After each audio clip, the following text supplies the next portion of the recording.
Hi, my name is Mark Mitchell. I've been an insurance advisor for 25 years. I'd like to share with you some fundamental insights about risk management, or what's commonly referred to as insurance. The world we live in is fraught with risk. Some risks have a greater probability of occurrence than others. For instance, consider an auto accident.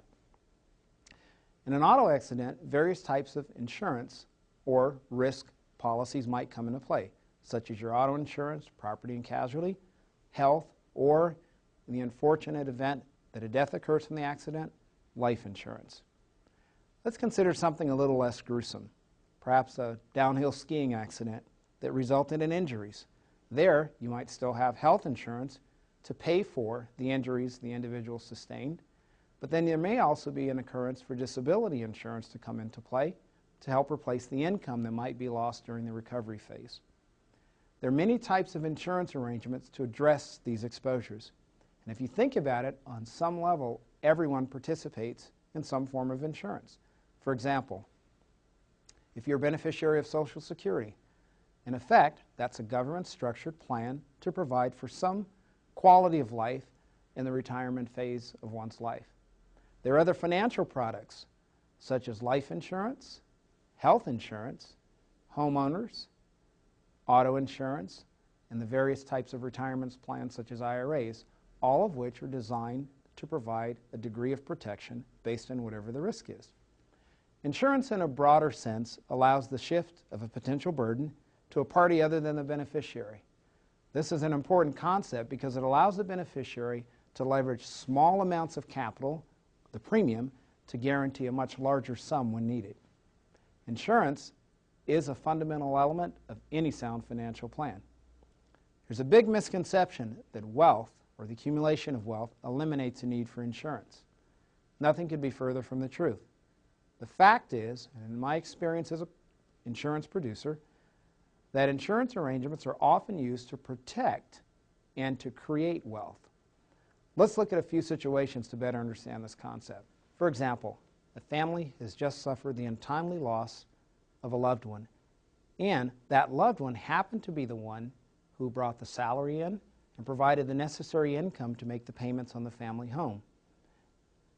Unfortunately, there wasn't sufficient resources, the salary stopped, and now the family is faced with having a foreclosure on the home that they've owned for many years.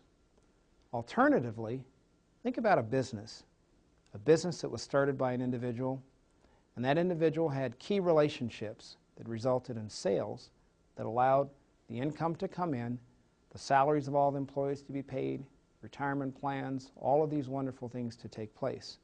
But because that person is no longer here, those relationships are gone to the competition.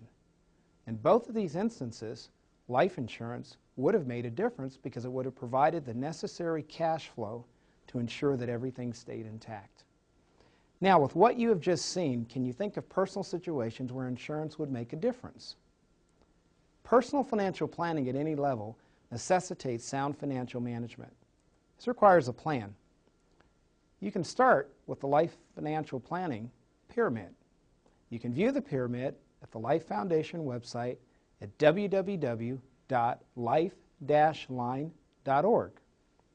Any good financial plan consists of two aspects: protection and security, and accumulation.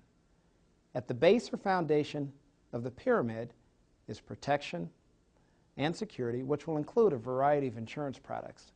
The right products, no matter what happens, will guarantee that immediate and future financial needs can still be met. I have a client, or had a client, who was a stockbroker in one of the Twin Towers on September the 11th. He was an up-and-coming broker in this brokerage firm. Sadly, he was always too busy to implement the life insurance program that we had discussed. His attorney wanted him to have it, as did several members of his family, but he never had the time. On September the 11th, he lost his life. Worse than that, his pregnant wife had just completed law school, was looking for a position as she had just completed the bar, couldn't find anything in time to save the new home that they had just purchased. She lost it. She and the baby had to move in to live with parents. On a more personal note, when I was very young, my mother passed away prematurely. Leaving my father to fend for himself, to raise myself and my two younger siblings.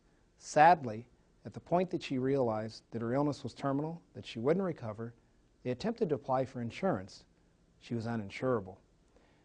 Had insurance been in place, it would have prevented my father from having to take on a second and third job, which gladly he did, but it would have made it a lot easier to raise the family, and we would have been able to see more of him.